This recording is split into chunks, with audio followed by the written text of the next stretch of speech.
It is a beautiful sky that we're seeing out tonight. I'm meteorologist Lisa Spencer, and we are really watching storms as they develop throughout the weekend. But interestingly enough, this is a very important date in weather history. It was actually 20 years ago today that we had quite a severe weather outbreak, and it was in the pre-dawn hours. This takes you back to 2003. May the 11th, we had a pre-dawn severe weather outbreak that produced 6 tornadoes. You can see the little dashed line showing you where they were.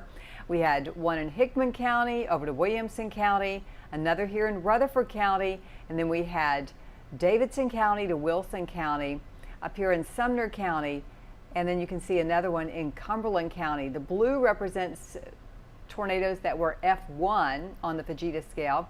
And on the yellow here, the yellow shading, that represents F3 on the Fujita scale. So it was some really nasty storms, and they came between 2 a.m. and 4 a.m.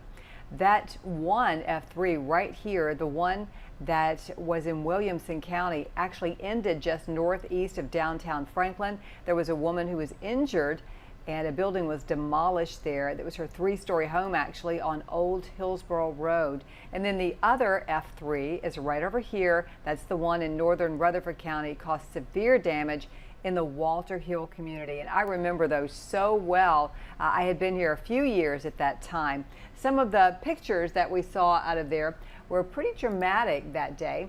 And take a look at some of those. This is actually the one that came through Hickman and Williamson County, and you can see the roof just totally torn off that house.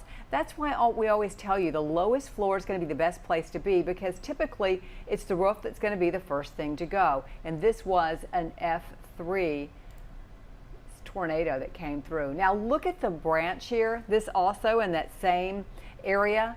It is twisted, indicative of the twisting winds with a tornado. And then another from that area. Look at that, all that devastation. This is actually over in Rutherford County.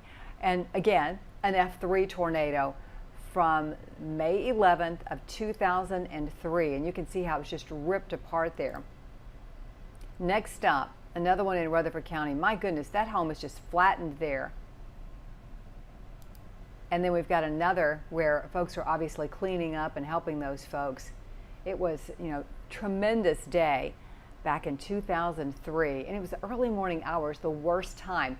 When we think of the power of these tornadoes, it's measured on what we call the Fujita scale, and that is a scale that was initially brought about by an incredible meteorologist, Dr. Fujita, which is where it comes up with its name. And it starts with 0 and goes all the way up to 5, and of course 5 being the worst, and it's all based on wind damage.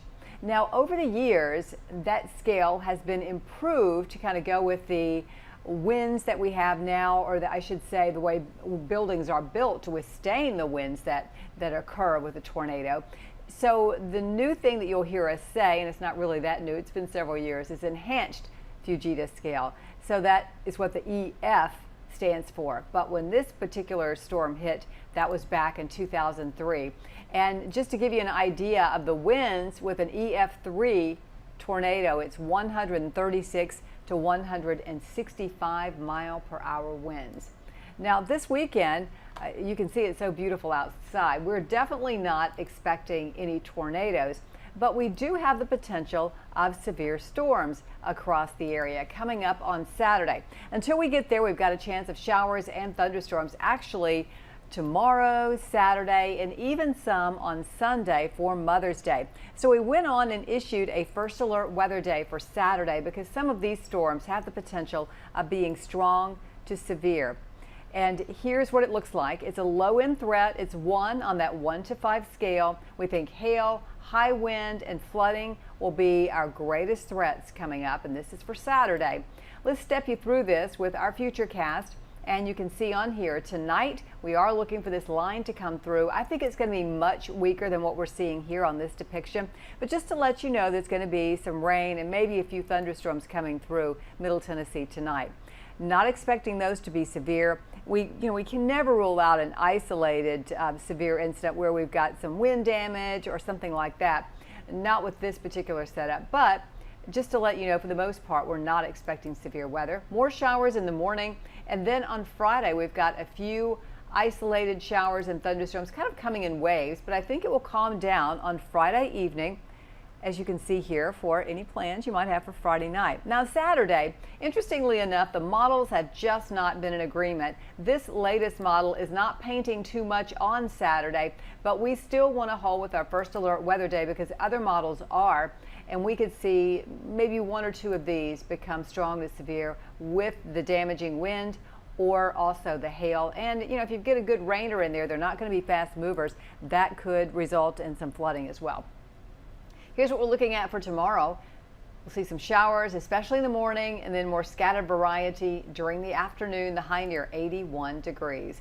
And here's a look at that forecast taking you through the next 7 days. Some scattered showers and thunderstorms coming up on Friday. Spotty storms, and again, that first alert weather day for Saturday, high 86. It's going to be really muggy too. And that's the case for Mother's Day as well, 87 for the afternoon high. That moisture is going to exit on Monday. We might get an isolated shower on Tuesday. It's going to feel so much better Tuesday, Wednesday, and Thursday with the humidity being so much lower.